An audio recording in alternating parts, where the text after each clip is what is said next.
Hey everyone, and welcome into the fastest 2 minutes in auto repair. This is the rundown.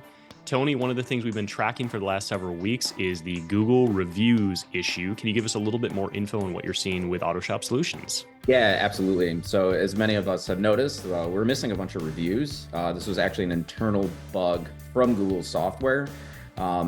I had some counts. If you went through and actually counted all your reviews, they were all still there. It was just the actual number was incorrect. So, Google has identified this and they've been working to resolve it. And for the most part, it's overall resolved. So, again, it was a Google thing. They've identified it and they're working on it. Kevin, I was actually looking at a few things that recently came out. I saw the JD Power study came out as well as Parts Tech. What are some highlights from that? Yeah, so let's be honest, everyone's doing an industry study now, which I think is awesome, by the way. Like, there's so many insights, especially parts tech from the parts and labor perspective, whereas maybe we concentrate more from DVI and payment processing. But recently, JD Power and Parts Tech came out with some interesting surveys. Definitely get a chance to check them out. But the things that I found most interesting on the Parts Tech side of things, average shop size, 6 bays, and about 81% of those are 8 bays or fewer, with a 2.2 average car count. Car count is your specialty.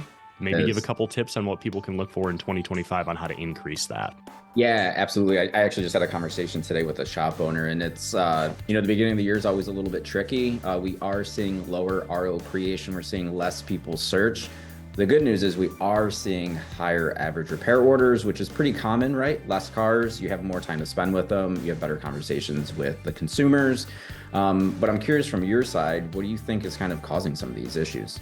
Yeah, so again, back to the Parts Tech study, shout out to my guy, Jake Benson.